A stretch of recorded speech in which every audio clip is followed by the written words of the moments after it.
지나 하나님 품으로 한 걸음씩 나가네.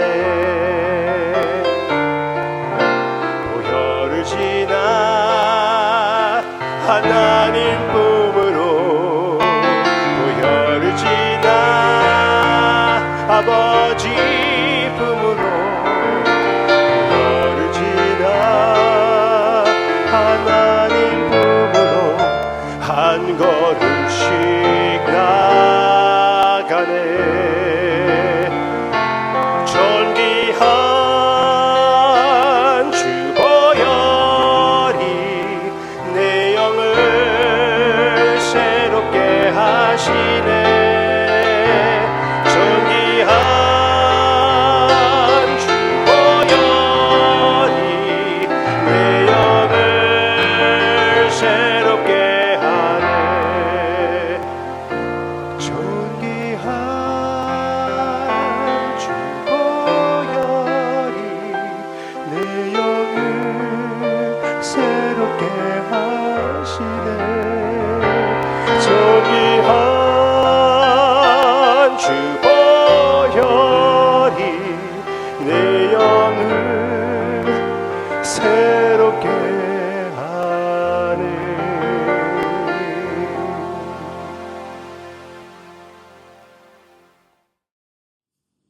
Good morning. 오늘은 성금요일입니다. 성금요일. 두 가지를 생각해 보고 싶어요.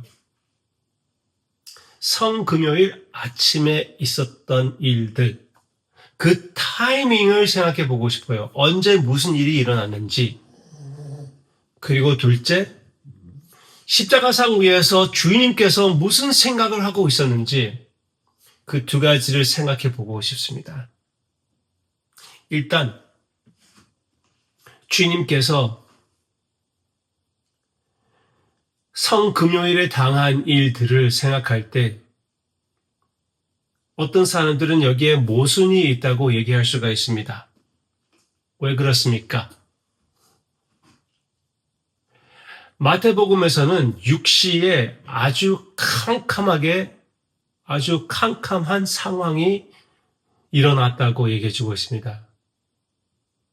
예수님이 이미 십자가에 달려 계셨고, 그러니까 6시에, 즉 12시 대낮에 캄캄해졌다고 얘기해 주고 있습니다.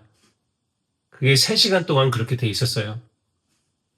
그러니까 6시에 주님이 십자가에 계시고 캄캄해졌는데, 요한복음에서는 6시에 예수님이 빌라도 앞에서 심판을 당하고 있었다고 얘기해 주고 있습니다. 모순이 아닙니까? 누가 그렇게 얘기할 수가 있어요.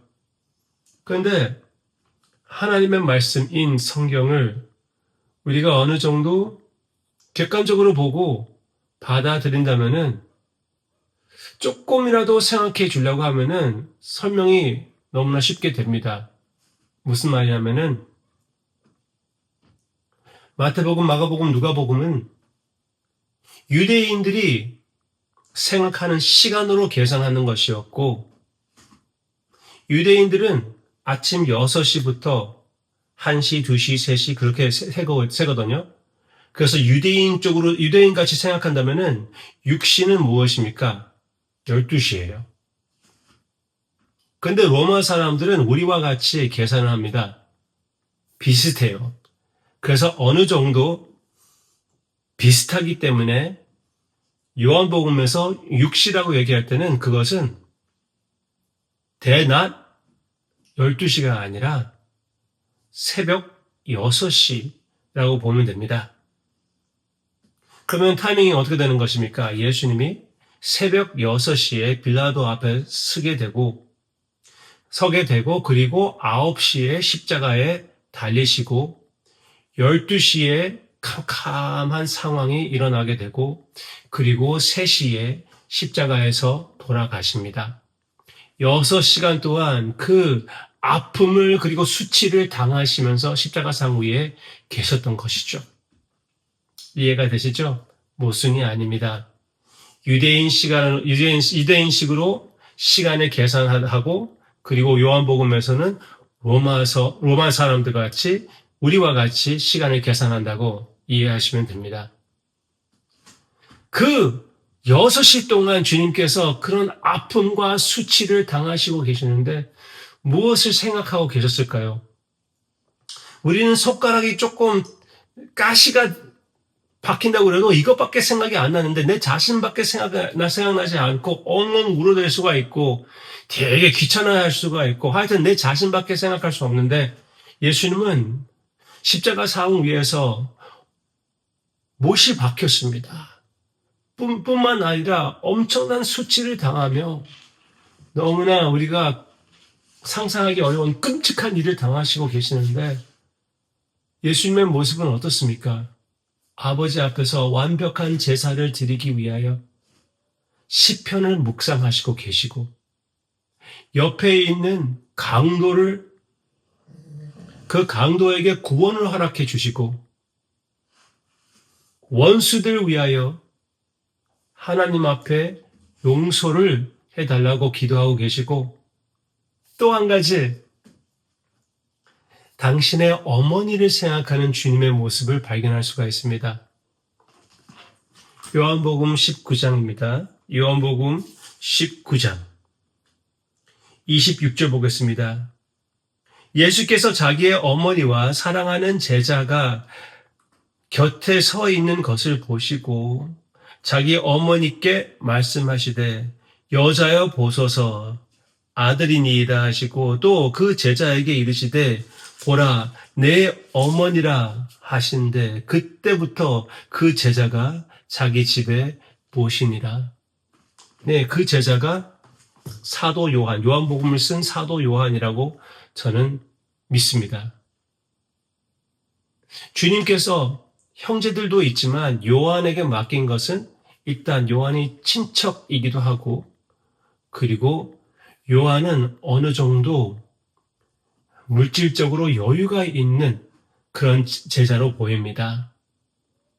그래서 맡길 수 있는 사람에게 당신의 어머니를 부탁하는 것을 볼 수가 있어요. 십자가 상 위에서 어머니를 생각해 주시는 이제 어머니의 미래가 어떻게 될 것인지 걱정해 주시는 걱정이라고 할 수가 있는지 모르겠지만 그런 마음을 쓰시는 우리 주님의 아름다움을 보시기를 바랍니다. 너무나 소중하지 않습니까? 하나님 앞에 완벽한 제사, 우리를 위한 죗값을 내어주시는 우리 주님의 모습은 어떤 면으로 보면 당연한 것이죠. 남을 생각하신다는 것이 당연한 것이죠. 왜? 주님께서 십자가를 감당하시는 것 전체가 남을 위한 것이잖아요. 예수님의 죄를 위하여 돌아가시는 것이 아니거든요. 우리의 죄를 위하여 돌아가시고 계시니 순전히 자신을 생각하지 않고 남을 생각하시는 주님의 모습은 어느 정도 당연한 것입니다. 우리 오늘 성금요일 주님의 발걸음을 조금 더 가까이 따라갑시다. 내 자신을 생각하는 것보다 남을 생각하는 오늘 하루가 되기를 바랍니다. 특히 오늘 더 남을 생각하는 하루가 되기를 바랍니다.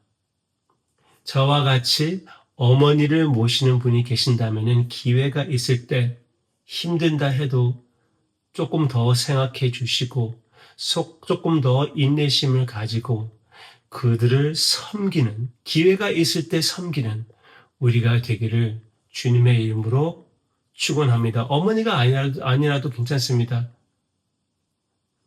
가장 불쌍한 사람이 나의 남편, 나의 아내가 될 수가 있습니다. 나하고 같이 살아야 되는데. anyway, 그거는 어느 정도 농담이고요. 하여튼 서로 불쌍하게 여기며 주님의 마음으로 내 자신보다 남을 생각하는 오늘 성금요일이 되기를 주님의 이름으로 축원하고요. 그리고 오늘 저녁에 뵙기를 함께 주님 앞에 나아가기를 기대하며 이 시간 함께 기도하겠습니다. 아바 아버지, 주님의 성금요일 우리가 함께 맞이할 수 있게 해주심을 감사를 드립니다.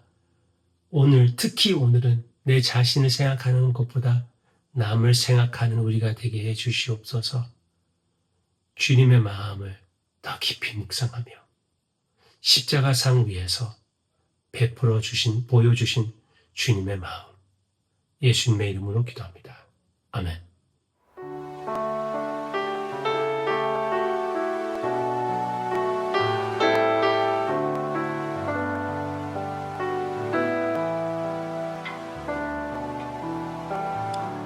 감사해요.